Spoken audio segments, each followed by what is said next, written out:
پیارے پاکستان کے پیارے واسیوں کو عاطف خان کا پیار بھرا سلام۔ پروگرام پروگریسو پاکستان میں ایک دفعہ پھر آپ کو خوش آمدید کہوں گا۔ یہ پروگرام آپ سنا کرتے ہیں ہر سوموار سے جمعہ 2 بجے سے 3 بجے، جس میں ہماری کوشش ہوتی ہے آپ لوگوں کے لیے ڈھیر ساری معلومات لائی جائے۔ بہت سے سوال، بہت سے موضوع جو آپ کی جانب سے بھیجوائے جاتے ہیں انہیں زیر بحث لایا جاتا ہے تاکہ آپ کی معلومات میں، آپ کے علم میں اضافہ ہو سکے۔ آج بھی ایک بہت اہم ٹاپک ہے، اس کے اوپر ہم بات کریں گے، اور ساتھ ہی ساتھ میں یہ بھی بتاتا چلا جاؤں پروگرام میں آپ لوگ شامل ہونا چاہیں تو ضرور ہمیں میسج اور کال کر سکتے ہیں۔ 0334 1966 966 یعنی 0334 1966 یہ نمبر ہے۔ اس پہ آپ کے میسیجز، آپ کی کالز ہم ساتھ ساتھ شامل کرتے رہیں گے۔ اور جناب اس کے علاوہ ہمارے فیس بک آفیشیل پیج یا پروگریسو پاکستان پہ بھی آپ جوائن کر سکتے ہیں۔ وہاں نہ صرف آپ ہمیں اس وقت سن رہے ہوں گے بلکہ دیکھ بھی رہے ہوں گے، وہاں بھی جو بھی لکھ بھیجیں گے اسے بھی پروگرام میں ضرور شامل کریں گے۔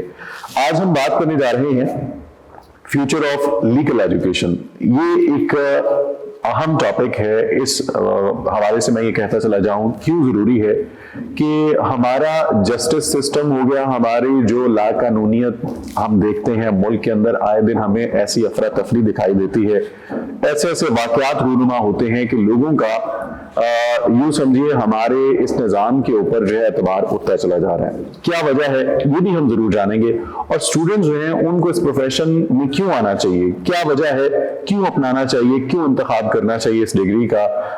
آنے والا دور جو ہے وہ یقیناً مختلف تو ہے ہی، لیکن اس کو ہم نے اپنے مطابق کس طرح ڈھالنا ہے، اپنے فیوچر کو کس طرح بہتر کرنا ہے۔ اس پہ بات کرنے کے لیے مجھے جوائن کر رکھا ہے، میرے ساتھ موجود ہیں سمیع الرحمان صاحب، آپ ڈپارٹمنٹ آف لا کے ہیڈ ہیں۔ سر سب سے پہلے آپ کو خوش آمدید کہوں گا، بہت شکریہ آپ تشریف لائے۔ بہت شکریہ عاطف خان صاحب انوائٹ کرنے کے لیے اور یہ موقع فراہم کرنے کے لیے کہ میں آپ کے توسط سے فیصل آباد اور باقی لوگوں سے مخاطب ہو سکوں اور ان سے لیگل ایجوکیشن ان پاکستان اور اس کے فیوچر کے حوالے سے گفتگو کر سکوں۔ آپ کا بے حد شکریہ۔ بہت شکریہ سر اگین۔ میں اس سے پہلے کہ ہم اسٹوڈنٹس کی جانب بڑھیں، دیگر مسائل کی جانب بڑھیں، میں آپ سے میرا پہلا بنیادی سوال یہ ہے کہ لیگل سسٹم آف پاکستان کیا دیکھتے ہیں، کیا ہے اور کیا سسٹم ہے ہمارا، تاکہ لوگوں کو سمجھ آ سکے، دیگر پہلوؤں کو جو ہے ان کے لیے سمجھنا آسان ہو۔ بہت شکریہ۔ میں سمجھتا ہوں کہ ہمارا جو لیگل سسٹم ہے پاکستان کا، وہ ہم لا میں یہ کہتے ہیں کہ کسی بھی ملک کا جو سپریم لا ہوتا ہے وہ اس کا کانسٹیٹیوشن ہوتا ہے۔ تو ہمارا جو کانسٹیٹیوشن ہے، constitution of the Islamic republic of Pakistan, وہ میں نے جس حد تک اس کو پڑھا ہے، سمجھا ہے، سمجھنے کی کوشش کی ہے اس کو، تو میں اس نتیجے پر پہنچا ہوں کہ وہ قرآن اور سنت کے عین مطابق ہے، اور ہمارا جو اسلامی جو سسٹم ہے، لیگل سسٹم آف پاکستان، وہ اسلام کے سنہری اصولوں کے اوپر مبنی ہے، اور اس کی بنیاد شاید قرآن کی وہ آیت ہے جس میں اللہ تعالیٰ نے ارشاد فرمایا قرآن مجید میں، بسم اللہ الرحمن الرحیم، کہ وَلَا يَجْرِمَنَّكُمْ شَنَآنُ قَوْمٍ عَلَىٰ أَلَّا تَعْدِلُوا اعْدِلُوا هُوَ أَقْرَبُ لِلتَّقْوَىٰ، کہ اللہ تعالیٰ نے فرمایا کہ آپ کو کسی قوم کی دشمنی ان لوگوں کے ساتھ انصاف کرنے سے نہ روکے، اور انصاف کرو، بے شک انصاف جو ہے وہ تقوی کے بہت قریب ہے۔ تو عدل اور انصاف کا جو نظام ہے وہ میرے خیال میں پاکستان کی لیگل سسٹم کا بیک بون ہے، اور یہ بیک بون آپ کو ہمارے آئین کے مختلف شقوں کے اندر نظر آتا ہے، اور میں اس پہ آپ کو تھوڑی سی سرسری سی وہ روشنی ڈالنے کی کوشش کروں گا کہ جو ہمارا آئین ہے اس کا پریمبل، دیباچہ جسے کہا جاتا ہے، جہاں سے آئین شروع ہوتا ہے، تو وہ کہتا ہے کہ sovereignty over the entire universe belongs to Allah Almighty۔ تو اس سے یہ ثابت ہوتا ہے کہ ہمارا کانسٹیٹیوشن، اس کی بنیاد اور اس کی جو تھیم ہے وہ اسلام کے اوپر ہے۔ اب ہم جب یہ کہتے ہیں کہ sovereignty belongs to Allah Almighty، تو اس کا مطلب ہے کہ اللہ تعالیٰ تو خود آ کے ہمارے اوپر حکومت نہیں کرتا، اللہ تعالیٰ نے ایک نظام دیا ہوا ہے قرآن اور سنت کی روشنی میں، تو وہ قرآن اور سنت ہی اس آئین کی بنیاد ہے۔ پھر آپ آگے جاتے ہیں آرٹیکل 1 آف دی کانسٹیٹیوشن، پہلا آرٹیکل، اس ملک کا نام اسلامی جمہوریہ پاکستان ہے۔